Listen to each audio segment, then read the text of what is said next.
Siyaaqan qabu jedheen xalayaa barreessa.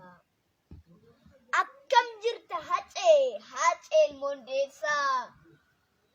Jabduu jajjabaattuu onneen gaara gubbaa nagaan si gaafadha akkam jirta gurbaa. Hacee hiriyee koo hiriyee qulqulluu. Kutattuu dhiiqoftu wal jettu akka tulluu. Yaa dhiira gaafa rakkoo waan sabaa dubbattu. Akkam jirta hacee qallayyoo hundeessaa gaafuree guddattu. Biyyootti nu maktee gandatti nu dhaqxee. Akkam siif ta'eera bakka itti dhaqxee. Bakka dhaqxe sana achuma fageenya. Jirtuu nuun jedhimee hacee si dhageenya. Nutoo ati albeemoo jennaan siidii kee eebbisuuf guyyaa gaarii eegna. Ati duutaa awwaallamnaan siidaa kee eebbisuuf yoom irreenne beekna. Nutoo waltajjii guddaa siif dhaabnee galatoomsiin jechuuf guyyaa gaarii eegna. Suuraa kee maxxansinee nagaan boqoddi jechuu yoom irreenne beekna.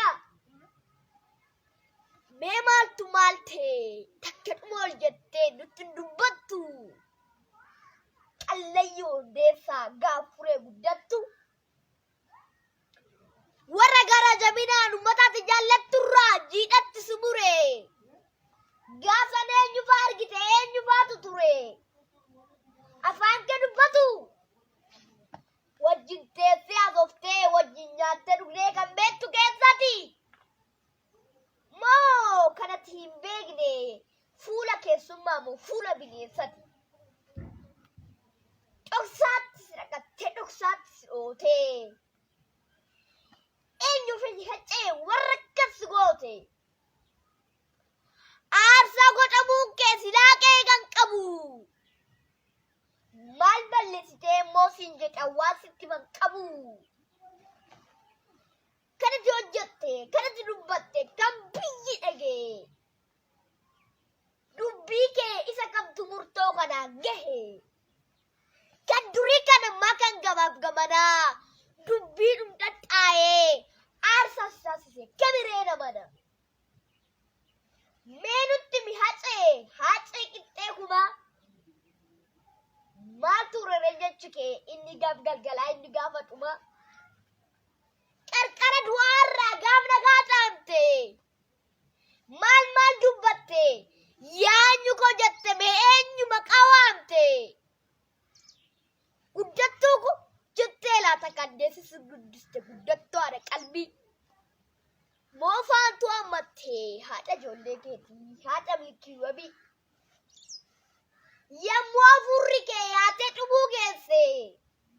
Oromoof Oromiyaa kaawwa maalii keesse. Iddoo dhokataa sana wallaansoo du'aatii gaaf ciistee adduu feenii kee dhaabdattaa maal akka barbaaddu. Moo hiiqii ciniinnattee seenaa san yaadattee. Akkuma kee durii du'atti dhaadatte. Akka dhiyaanitti bakka dhiyaanitti duwwaan natti dhuftu. Yakkaa maaliin qaba maaliif na ajjeestu.